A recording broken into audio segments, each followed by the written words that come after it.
সাথে কুষ্টিয়া ও চট্টগ্রাম থেকে যুক্ত হচ্ছেন আমাদের সহকর্মীরা। প্রথমেই যাব কুষ্টিয়ায় মাহতাবউদ্দিন লালনের কাছে। লালন, চালের দাম কমানোর সিদ্ধান্ত হলেও মিল মালিকেরা সেটি মানছেন না। এর বিরুদ্ধে কোনো ব্যবস্থা নেওয়া হচ্ছে কিনা মনিটরিং কমিটির পক্ষ থেকে?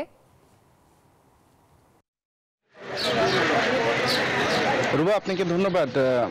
এখন পর্যন্ত কোনো দৃশ্যমান ব্যবস্থার খবর আমরা পাইনি। আমি জেলা প্রশাসকের সাথে কথা বলার চেষ্টা করেছি, যদিও তার সাথে যোগাযোগ করা সম্ভব হয়নি। তবে বাজার কর্মকর্তা যেটি বলেছেন যে আসলে এই চালের বাজার নিয়ন্ত্রণের জন্য, অর্থাৎ বাজারটা স্থিতিশীল রাখার জন্য কিন্তু তারা ইতিমধ্যে কিন্তু গুরুত্ব দিয়ে বিষয়টি দেখছেন এবং এই বাজারে মনিটরিংয়ের জন্য মোবাইল কোড সহ অন্যান্য যে বিষয়গুলো রয়েছে সেই বিষয়গুলো নিয়ে তারা চিন্তা ভাবনা করছেন।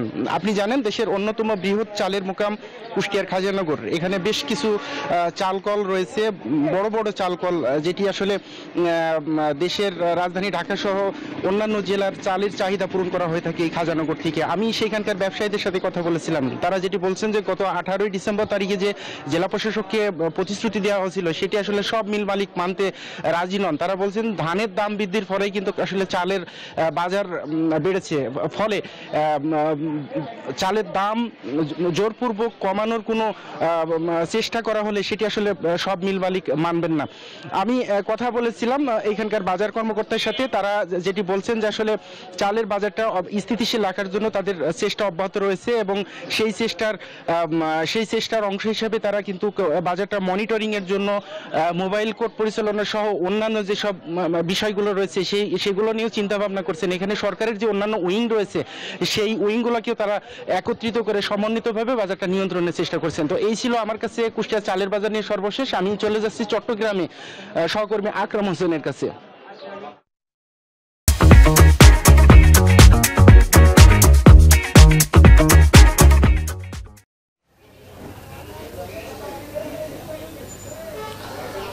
ধন্যবাদ লালন। আপনি যেমনটি বলছিলেন চালের বাজারে যে সিন্ডিকেটের কথা, আমরা সকাল থেকে চট্টগ্রামের সবচেয়ে বড় চালের আড়ত পাহাড়তলী এবং চাকতাই সহ চট্টগ্রামের খুচরা বাজারগুলো ঘুরে দেখেছি।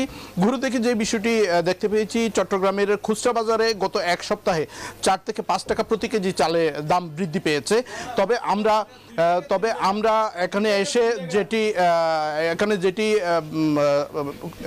আড়তদারদের সাথে কথা বলে জানতে পেরেছি, আড়তদাররা আমাদেরকে জানিয়েছেন চট্টগ্রামের 8 থেকে 10 জন সিন্ডিকেটের কবলে পড়েছে চট্টগ্রামের চালের বাজার, যাদের সাথে কিন্তু উত্তরবঙ্গের চাল ব্যবসায়ীদের সাথে যুক্ত রয়েছে এবং ওই 8 থেকে 10 জনের বাইরে কাউকেই উত্তরবঙ্গের চাল ব্যবসায়ীরা কোনো ধরনের চাল সরবরাহ করছে না।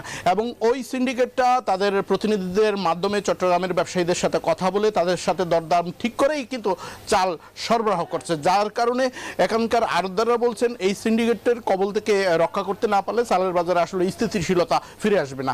আমরা সকাল থেকেই দেখেছি এবং বেশ কয়েকদিন ধরে দেখছি যেটি জেলা প্রশাসনের পক্ষ থেকে চালের বাজার মনিটরিংয়ের কথা ছিল, সেই রকমভাবে মনিটরিংয়ের কোনো আমরা লক্ষ্য করিনি। সবশেষ আমরা আপনার মাধ্যমে দর্শকদের জানাতে চাই, সেটি হচ্ছে চট্টগ্রামে যেই চালের আড়তগুলো রয়েছে সেই চালের আড়তগুলো এখন থেকে উত্তরবঙ্গের চালের বাজারের সাথে আসলে সিন্ডিকেটের কবলে আছে। সেই চাল ব্যবসায়ী এবং খুচরা বিক্রেতা এবং ক্রেতারা সেই সিন্ডিকেটের কবল থেকে রক্ষার জন্য তারা আবেদন জানিয়েছেন। এখন পর্যন্ত চট্টগ্রাম থেকে আমার কাছে ছিল সর্বশেষ অবস্থা। রুবা, ধন্যবাদ আপনাকে।